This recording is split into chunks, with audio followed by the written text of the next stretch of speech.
नमस्कार।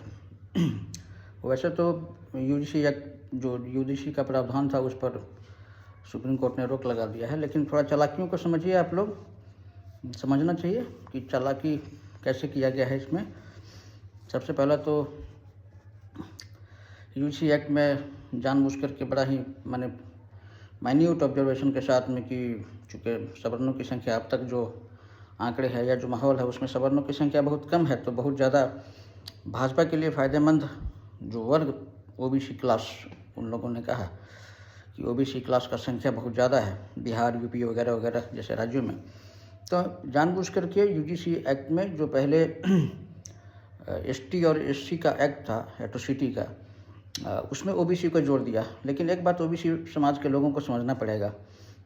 देखिए, हमारे व्यक्तिगत तौर पर किसी से कोई मनमुटाव, मतभेद या जातिगत द्वेष नहीं है, लेकिन ओबीसी वाले लोगों को समझना चाहिए कि आप समझिए कि कॉलेज कैंपस में तो ठीक है, आपको यूजीसी एक्ट के तहत आपको मिल गया कि हाँ भाई, आप पढ़े, यदि कोई जातीय टिप्पणी करता है या उत्पीड़न होता है तो आप उस एक्ट का इस्तेमाल कर लेंगे। लेकिन यही ST SC act college campus के बाहर आप पर लागू है कि नहीं है? यदि आप पर ये लागू है तो फिर बाहर भी क्यों नहीं उसको आपको एसटी एससी एक्ट से छुटकारा मिला? कॉलेज कैंपस के अंदर आप एसटी और एससी एक्ट के बराबर हैं। ओबीसी एसटी और एससी तीनों बराबर हैं, लेकिन कॉलेज कैंपस के बाहर कहीं भी आप उसी कानून के तहत घेरे जाएंगे। तो अत्याचार जो है ना, कुछ समझिए। ये जो देश में चल रहा है ना, ये सब बिल्कुल ही जिसको नहीं बोलते हैं कि एकदम बिल्कुल राजनीतिक षड्यंत्र है। ये सब राजनीतिक चालें हैं, वोट बैंक का जुगाड़ है। एक तरह से सिर्फ राजनीति के कारण वोट बैंक को लेकर के न्याय अन्याय कुछ भी नहीं देखा जाता है इस देश में, और सिर्फ राजनीतिक अपना मकसद कैसे पूरा हो इसको लेकर के कभी हिंदुओं को मुस्लिम के खिलाफ, फिर हिंदुओं में सवर्णों को पूरे ओबीसी एसटी और एससी के खिलाफ ला करके खड़ा कर देना, ये सब एक राजनीतिक चाल है। और यदि इनको देखना ही था तो देख लेना था ना कि क्या ओबीसी एसटी और एससी तीनों एक ही तरह के हो गए। यदि थे तो फिर आरक्षण में भी ओबीसी को पूरा हक मिल जाना चाहिए था, एसटी और एससी के इक्विवेलेंट जितना उनको मार्क्स मिलता है, परसेंटेज आता है, उसमें सक्सेसफुल होते हैं, उतना ही ओबीसी को भी दे देना चाहिए था। तो वैसा तो होता नहीं है।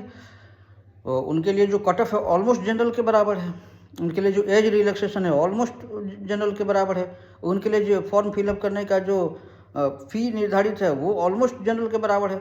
तो आपको सिर्फ एक लॉलीपॉप थमा दिया और आप इस बात को लेकर के बिल्कुल खुश हो गए। अरे आपको तो विरोध करना चाहिए था भाई, कि ये तो बिल्कुल छोड़ दीजिए ना। आप हमको बोलिएगा कि आप फॉरवर्ड हैं इसलिए आप इस तरह से बोल रहे हैं। नहीं भैया, नहीं, छोड़ दो, हमको कुछ नहीं चाहिए। इस देश में सिर्फ रहने की जगह है, यही बहुत है मेरे लिए। लेकिन कानून, अत्याचार, अन्याय चाहे कोई भी कर रहा हो, इसका मुखर विरोध करना चाहिए। आपको विरोध करना चाहिए कि ये सब छोड़िए। कोई भी व्यक्ति किसी के ऊपर भी जातीय टिप्पणी करेगा, कोई भी व्यक्ति किसी के ऊपर यदि हैरासमेंट करेगा, तो उसको जो सामान्य कानून का जो ढांचा है उसमें उसको लाया जाएगा। जो कानून का प्रक्रिया है उसके तहत उसको सजा दी जाएगी, न कि विशेष एक्ट बना करके एक वर्ग को सताया जाएगा और एक वर्ग को बिल्कुल मार दिया जाएगा, उसके पास कोई हथियार नहीं छोड़े जाएंगे, और एक को बेवजह का हथियार धरा दिया जाएगा। जिस ढंग से एसटी और एससी का एक्ट है, एट्रोसिटीज़ का, दहेज को लेकर के भी आप लोगों ने देखा होगा कि कई लोगों ने आत्महत्या तक कर लिया, क्योंकि दहेज के कानून का कितना दुरुपयोग हुआ। उसमें कंपनसेशन जो है वो भरना पड़ा आदमी को। इसके अलावा कई सारे फर्जी मामले निकले उसमें।